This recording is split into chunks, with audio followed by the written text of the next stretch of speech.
சிறு மடிக்கணினி அந்த மாற்றத்தை செய்துவிடுமா? தனி மனிதனான எனக்கு செய்திருக்கிறது. இன்றைய நிகழ்வை சரியாக எடுத்துக்கொண்டால் உங்களுக்கும் அது நிகழும். காமகோடி சொன்னாங்க இல்லைங்களா? அதே மாதிரி நானும் கூட என்னுடைய நேற்றைய நாட்களை எண்ணி பார்க்கிறேன்.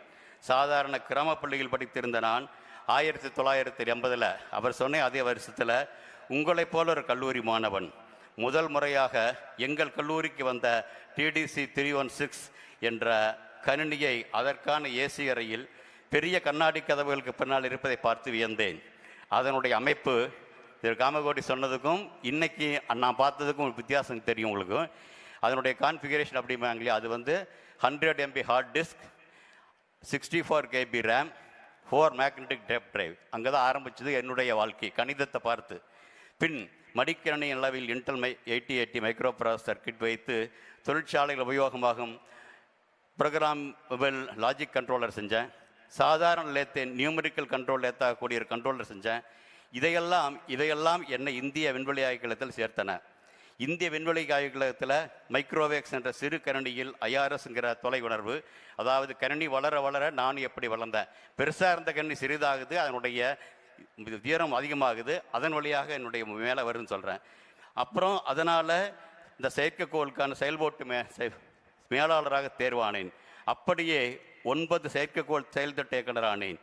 செயற்கைக்கோள்களுக்கான தரைக்காட்டுப்பாட்டு தானியங்கிகளை செய்து செயற்கைக்கோள்களை பராமரித்தேன். இதனால் 2004 சந்திரயான் 1 திட்ட இயக்குனரானேன். சந்திரயானுடைய புதுக்கட்டுமானத்திற்கு புது வழித்தடம் காண நிதி மற்றும் கால மேலாண்மைக்கும் கணினிகளை உபயோகித்தேன்.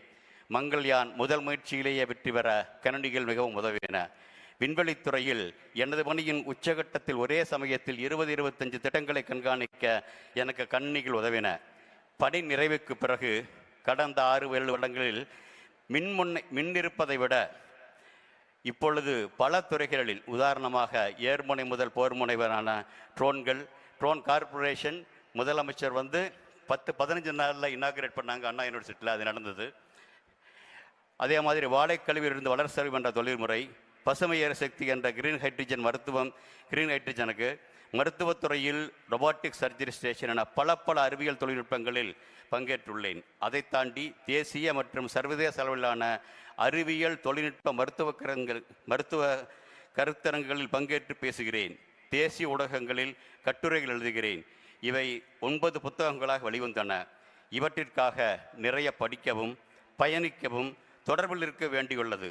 இவை அனைத்திற்கும் எனக்கு உற்ற தோழனாய் ஒரு துணையாக இருப்பது என்னிடமுள்ள மடிக்கணினியும் அதில் இணைந்திருக்கும் ஏகை தொழில்நுட்பமும்.